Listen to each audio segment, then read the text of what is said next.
Spanish? Spanish? Was Spanish? Sí, Emilio Spanish. Ah, it's possible? Yes, yes. I prefer in Spanish.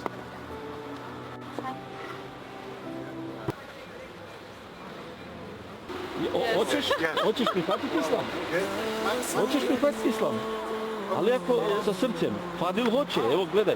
Ja prihvaćam, ja jesam povjerio ispovijesti muslima i ja to prihvaćam. Inshallah. Vjerujem i svjedočim. Drago mi je, vjerujem i svjedočim. Vjerujem i svjedočim Da nema drugog Boga da nema drugog Boga osim Allaha. osim Allaha. Složite mene i nju, da je ona prišla na moju vjeru. Prišla na moju. Da, sad je poljubiti, inša Allah. Poljubi je. Meine Islam gerade angekommen in Kroatien und eine Frau nimmt den Islam an. Sad bi ja želio ovako. Da mi je drago da je moja supruga prišla na našu vjeru.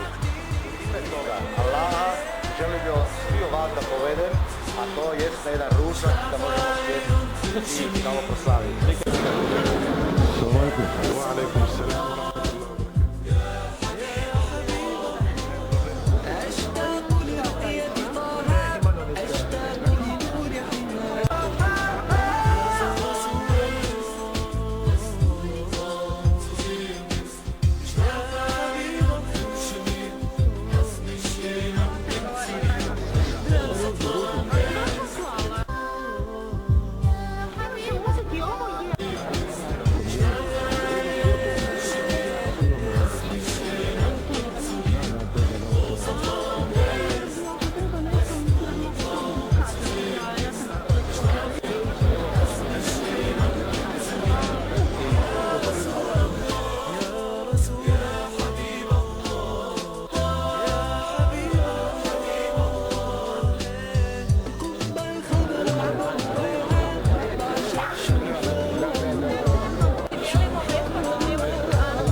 Susjed, neka dođe.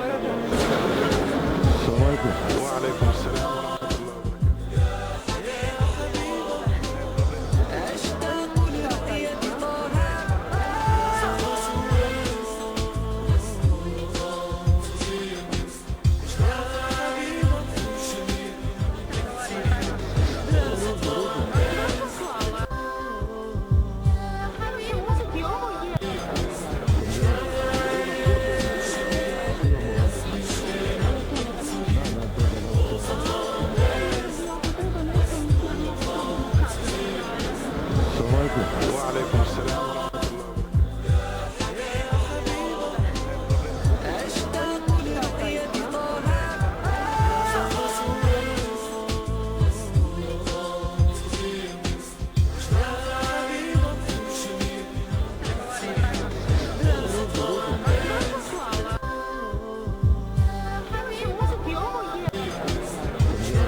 20 décembre 1896, l'islam entrait au Parlement.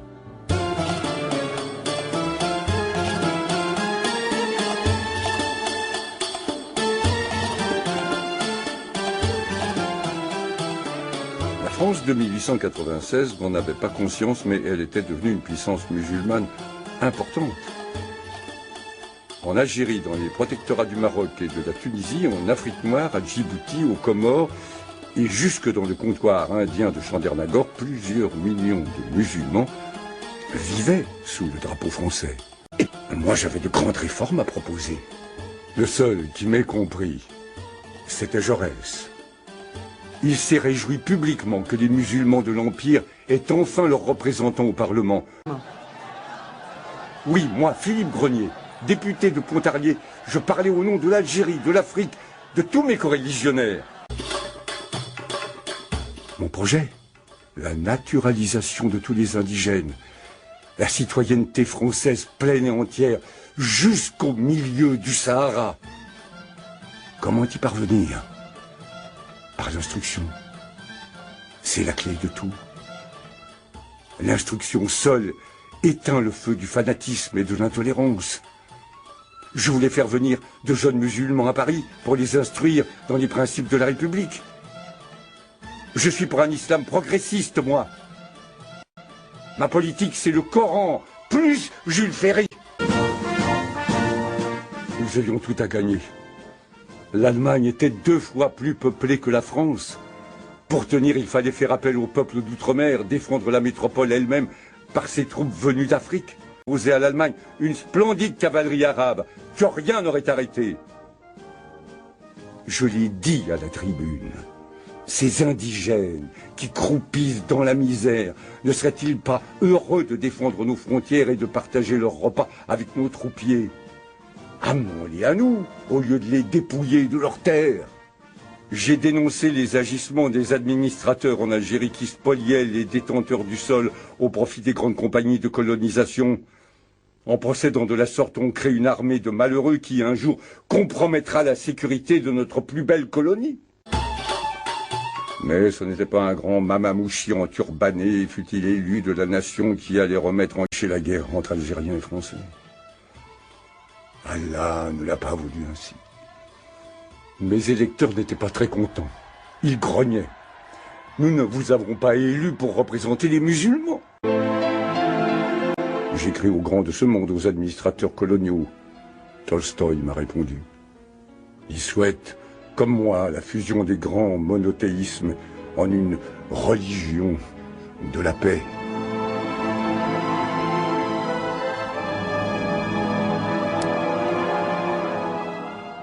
À Paris, ils m'ont tous oublié.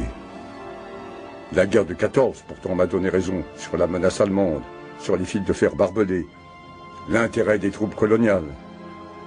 De temps en temps, un journaliste fait le voyage pour consulter le sage, le vieux de la montagne.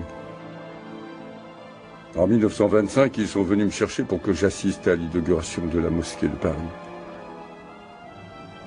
Une mosquée dans la capitale. J'en avais eu l'idée 30 ans plus tôt. Je crois qu'il a marqué l'histoire de Pontarlier parce qu'il a essayé de faire passer un message d'humanisme, d'humanité, vantant et essayant de faire passer eh bien, une religion qui n'était pas du tout à l'époque ressentie comme telle, en tout cas dans les contrées du Haut-Doubs. Et je crois que c'est un visionnaire puisque eh bien, à lui seul, il représente un petit peu la problématique de l'acceptation de la religion de l'autre dans un pays qui est fondamentalement catholique et qui a encore aujourd'hui parfois du mal à accepter la différence religieuse. C'est trop drôle. Enfin, Inch'Allah, comme on dit chez moi.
Nous verrions un flash très brillant à un endroit précis du ciel, comme si une nouvelle étoile apparaissait, et tout le ciel deviendrait blanc.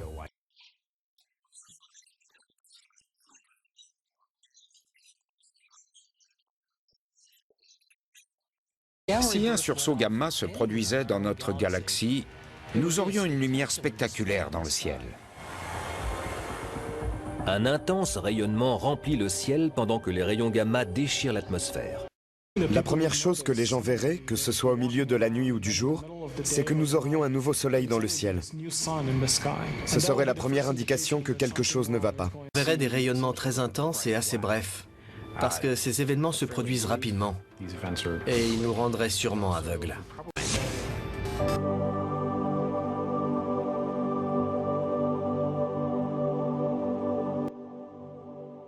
Que se passerait-il si soudain la Lune disparaissait? Si la Lune disparaissait dans une phase de pleine Lune ou de nouvelle Lune, elle serait alors alignée avec le flamand solaire.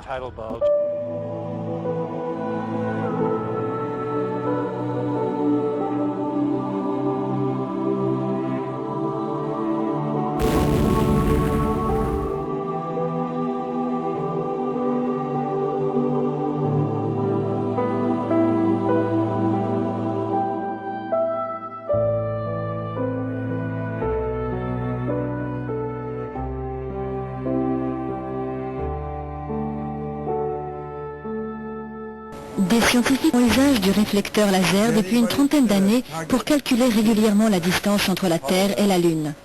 De leurs études ont révélé que la Lune s'éloigne de la Terre au rythme de 3,8 cm par an. Certains chercheurs pensent que ce phénomène pourrait bien à long terme menacer la vie sur Terre.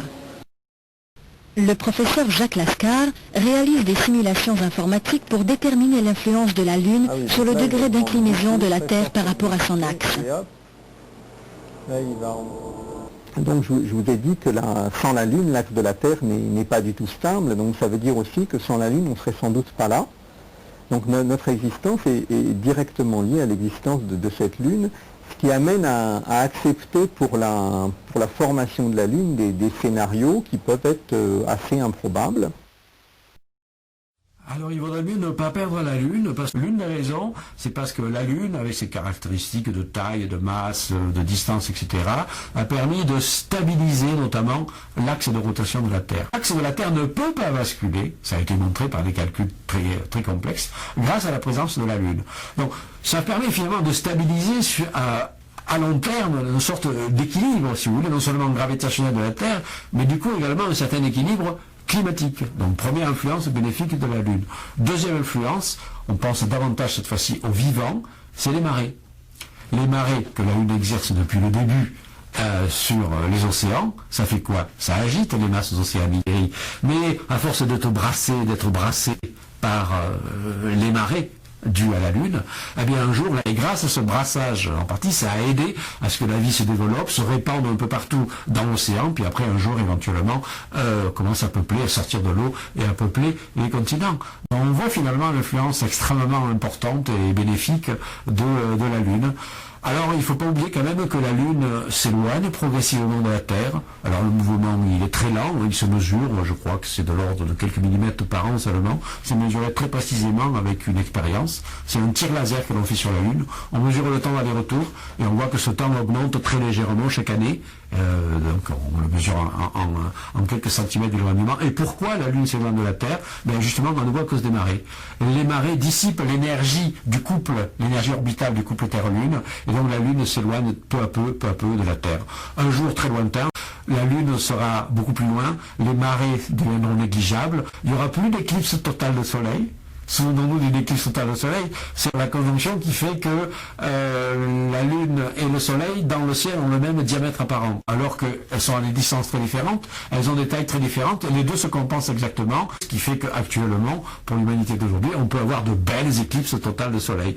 Dans le futur, la Lune se sera éloignée, son diamètre apparent sera toujours plus petit que celui du Soleil, et au mieux, il y aura des éclipses qu'on appelle annulaires, où on ne verra pas le Soleil totalement obscurci, mais on verra donc un anneau brillant. Mais ça, ce sera une conséquence qui ne sera pas trop grave. Que se passerait-il si soudain la Lune disparaissait? L'axe de la Terre s'inclinerait fortement notre planète deviendrait méconnaissable. Mais la conséquence la plus importante serait la disparition de l'inclinaison permanente de la Lune. Si elle disparaissait, nous entrerions dans une phase plus proche de celle de Mars. L'inclinaison de celle-ci, au lieu d'être stabilisée à 23,5 degrés, connaît des variations importantes, allant de 15 degrés jusqu'à quelque chose comme 75,8 degrés. Sans la Lune, notre axe commencerait à bouger de façon erratique. Comme il n'en existe pas aujourd'hui. La Terre serait un monde étrange. Découvrirait qu'il est devenu aveugle ou sourd. Ce serait un vrai bouleversement.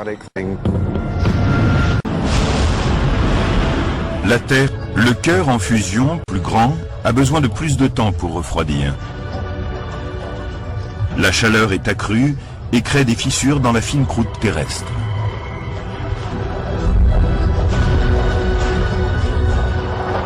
Sans la Lune, le niveau d'instabilité axiale est amplifié. Et si la Lune n'existait pas, ce vacillement serait encore plus imprévisible. La Terre serait beaucoup plus lente et provoquerait des variations chaotiques de l'inclinaison axiale.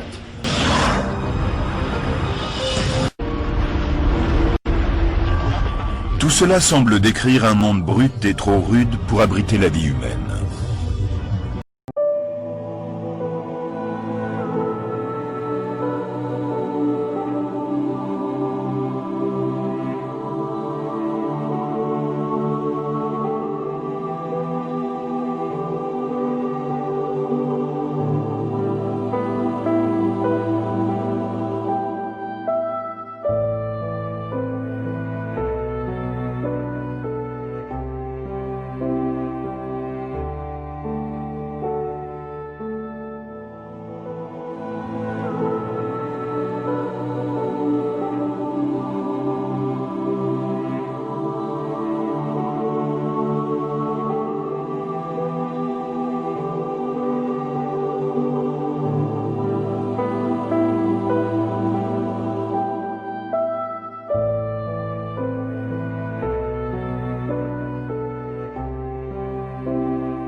L'accouchement se caractérise par des contractions involontaires du muscle de la paroi de l'utérus, le myomètre.